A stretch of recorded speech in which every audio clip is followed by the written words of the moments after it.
mengatasi polusi dengan menanam pohon karena tidak ada yang memproduksi oksigen selain pohon dan menyerap karbon. Pak Presiden juga menegaskan untuk bisa mulai dilakukan penanaman pohon yang besar oleh semua stakeholders termasuk kantor pemerintah, kemudian masyarakat dan dunia usaha, juga di gedung-gedung atau di teras-teras gedung-gedung yang besar.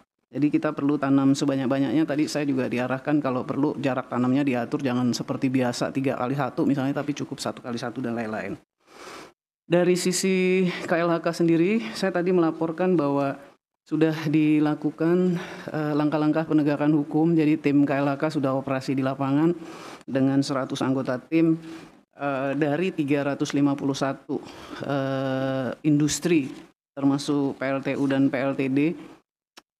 Sebagai sumber pencemar, kami telah melakukan identifikasi sebanyak kira-kira 161 yang akan kita periksa di 6 titik lokasi yang dekat dengan pengamatan peralatan yang ada di kementerian.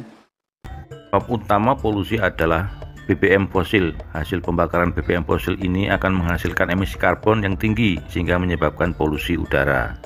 Pada permasalahan perubahan iklim global, emisi karbon yang bertambah ini harus diturunkan dengan apa? Yaitu mengurangi emisi yang ada dengan menanam pohon nyamplung.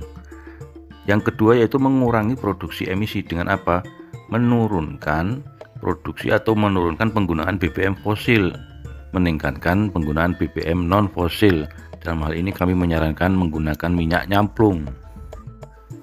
Mengapa menanam nyamplung? Karena tanaman nyamplung dapat menghasilkan energi transisi, yaitu energi non fosil, biosolar. Yang kedua dapat mengurangi emisi karbon di udara dengan serapan karbonnya yang lumayan tinggi. Lagi pula pohon nyamplung adalah tanaman hutan yang tidak merusak ekosistem hutan. Umurnya juga sampai 50 tahun lebih lama, tidak ditebang, semakin bagus. Daya serap karbonnya tinggi, menghasilkan minyak nyamplung, menghasilkan oksigen, dan menyerap air.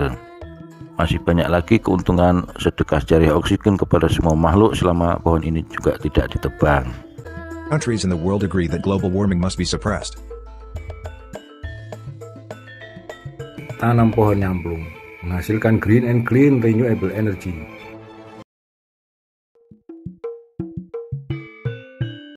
Dengan menanam pohon nyamplung atau tamanu dapat menyerap karbon sehingga mengurangi emisi karbon, serta dapat menghasilkan minyak nyamplung sebagai bahan untuk dibuat menjadi biosolar sebagai renewable energy atau energi baru terbarukan.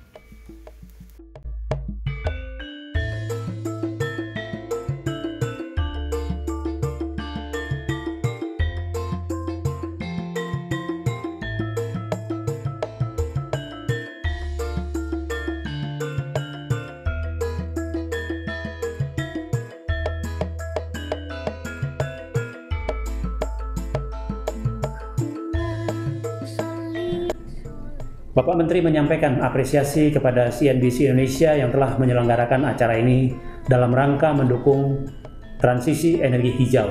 Dalam konteks pembangunan sistem energi yang berkelanjutan, ada 3 dimensi yang patut diperhatikan, yaitu energi security, energi equity, serta environmental sustainability.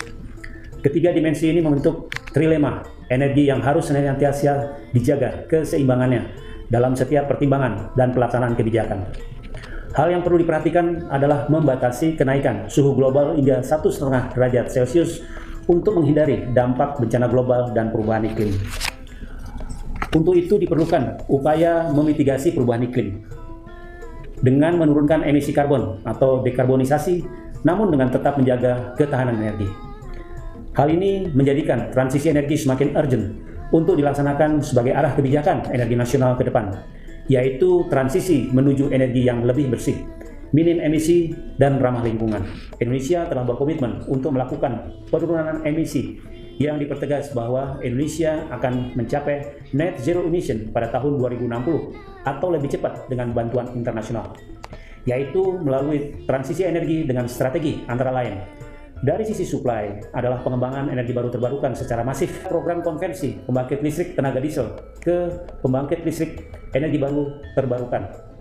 Terdapat kurang lebih 5.200 unit pembangkit listrik tenaga diesel yang tersebar di 2.130 lokasi yang akan dilakukan konversi.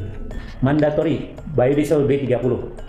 Pada tahun 2023 hingga 2025, diharapkan pemanfaatan mandatori biodiesel B30 dapat mencapai 10 hingga 11,6 juta kiloliter. Saya berharap melalui webinar ini dapat dihasilkan ide-ide inovatif dalam pengembangan transisi energi dan menguatkan koordinasi sinkronisasi semua stakeholder dalam rangka mendukung masa depan ekonomi hijau Indonesia dan ketahanan energi nasional.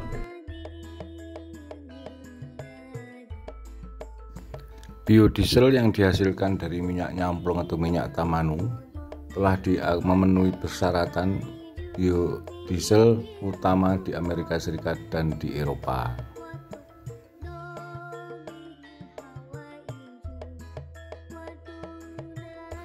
Menanam pohon nyamplung dapat memperbaiki lingkungan serta mengurangi emisi karbon, dan daya serap karbon tersebut dapat menghasilkan nilai ekonomi melalui carbon trading.